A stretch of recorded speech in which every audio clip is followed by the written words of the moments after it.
Hello, welcome to Brimwood Farm, and I have some amazing news for today. Sal actually wanted to be here for it as well, but he's had to go to work and this is the only day off I have this week, so I wanted to tell you guys quickly that finally, after 5.5 years, Sard finally has his settled status in the UK. So you probably don't know the ins and outs of immigration into the UK, and I'm not going to go into it for too long because I have many things to moan about. But it's taking us 5.5 years for Sard, my husband, who I was married to actually get legal settled status.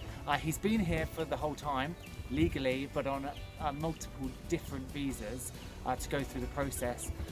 And we have spent a hell of a lot of money, thousands, making it all legal so he can stay here and he can work and he can pay all of his tax and national insurance contributions and everything. But we finally got the indefinite leave to remain and the settled status. So he's going to upgrade to citizenship eventually, although we were going to do that immediately, but we went online and looked and they want another £1,000. And seeing as we've just forked out almost £4,000 for the indefinite leave to remain, that is going to have to wait because we want to move on with our lives. We have been stuck here in limbo.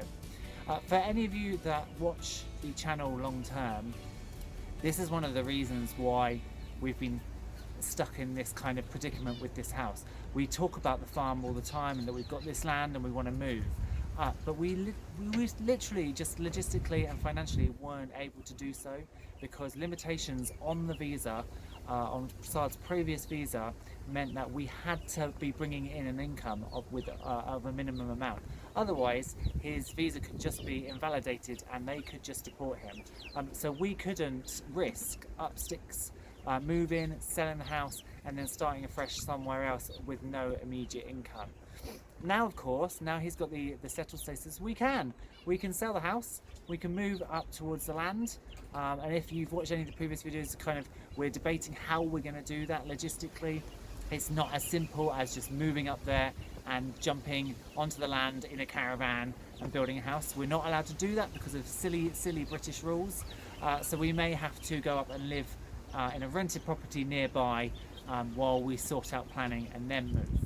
The most important thing is we are now able to do that. So over the next few months we're going to start packing up this house. You'll have noticed in previous videos I have been pulling up plants and potting them on. I've been going through the livestock and not replacing anything that dies, thinking about logistically how we're going to move those, of course, because moving livestock is difficult. I can't just put them all into cat boxes and move them up there and then have nowhere to put them in afterwards. So really this coming winter we're going to be building a chicken tractor for the main flock, some chicken coops for our pure breeds, we need to put some aviaries in for the pheasants and for the birds, the finches and budgies and things, and we need to get that all set up this winter so that come next spring, after my lambing and my kidding at work, we can sell up and move. So it's really exciting times. After 2 weeks of rain, it's now super windy, so we know it is most definitely autumn, although it hasn't got cold enough to bring the banana in yet, and we've still actually got the tree fern out here as well, but we will have to think about bringing those in soon. I'm just going to make my way down to the vegetable patch. I want to get some wood lice and bugs for the quail to eat, and I just want to check on some veggies as well.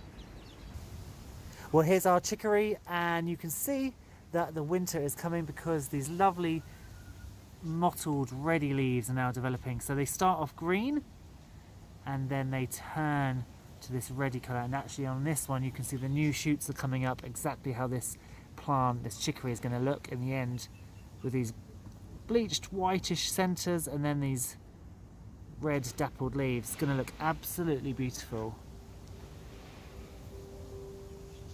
Hi!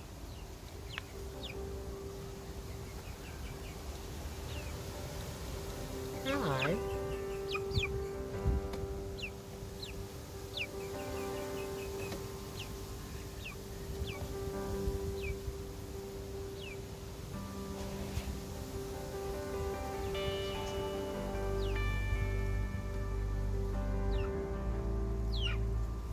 Where are you your friends? Come on then. Where are your friends? They must be out here somewhere. Should we find them? I think they're up here. This way. There they are.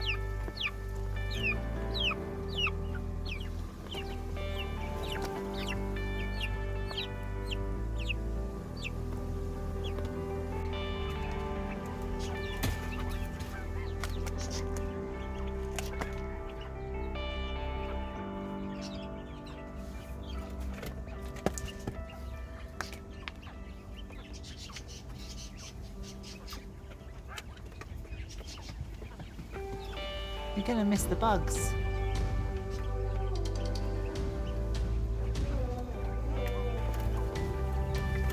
Hey! You don't want the bugs? You want the grass. Okay.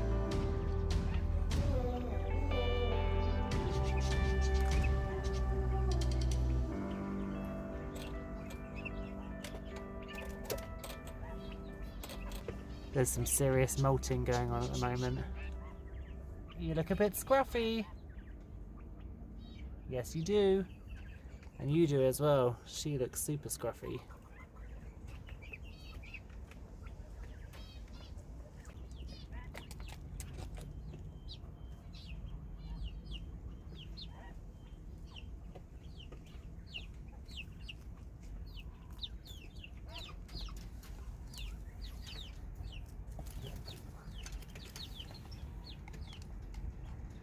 Where are you off to?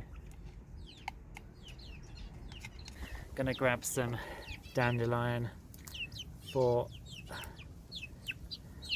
my Chinese painted quail and also the tortoises.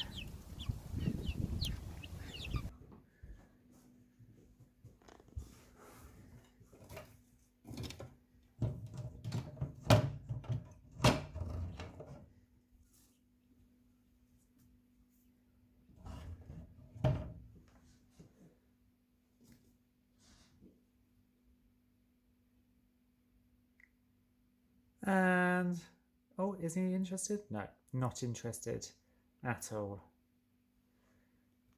So we also acquired somebody new for the family this week, and it's in this little cage, little temporary cage behind me. Duke, come on buddy, where are you? You gonna come out? Hey! What are you doing? Hi! So Duke is a little ferret, and he was found running around in the streets. So we took him to the vets. He's not microchipped. I've been watching local lost pets forums and things, but nobody has claimed this little guy. He is super friendly. So we kind of cobbled together some cages we had that I've used for chicks. So I went out and bought this little bunny buster tube that he's kind of hanging out in. And this is him. So he's called Duke. He's a male ferret. And I had been thinking about getting ferrets for a while, just because I hate the wastage which comes with culling quail and chickens and things like that. So I try and use as much of it as I can, but there's always going to be entrails and bits of carcass that I don't eat. My dogs aren't particularly keen, you know, a nice scratch, aren't particularly keen on the raw meat. Ferrets, on the other hand, will love it. That's the sort of thing they live off. So, why are you so, if you just woken up, you're really itchy. Are you? Yeah. So, Duke can now eat them. So we're going to have to be really, really cautious, obviously, because we do have loads of pets in the house. So we have to be really careful. So he actually is living in this cage in our bedroom, so that when we go out, we can close off downstairs. So if he did escape, because he has escaped out of here, hence why I've kind of had to net these together, because he pushes his way through. He won't be able to. So if he does get out, he will be just upstairs. He won't be able to get anybody. Get some with the dog's great. Get some with the cat, great. And he's our little buddy, aren't you? Hey, super friendly. So I'm assuming he must, well, actually I talked to a friend of mine, and the fact that he's super friendly and he doesn't bite, they said probably means he's been used as a working ferret, because he's been trained.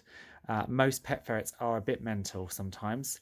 This guy knows what he's doing, don't you? It's very, very friendly.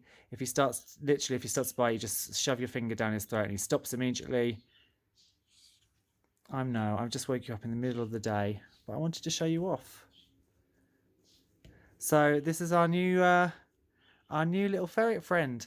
I'm gonna have to do loads of research. As I say, he literally was just wandering around in the road.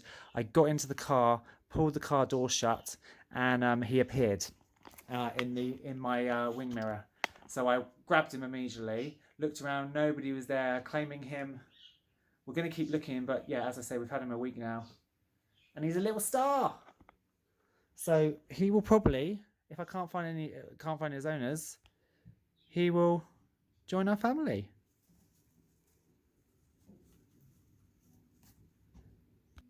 So with the evenings drawing in so quickly now, I need to go and get on with all my gardening jobs before the weekend ahead. I've hoped you've enjoyed the video and welcome the update on what's going on here at Brimwood Farm. If you've liked the video, please, as always, hit the thumbs up button and consider subscribing.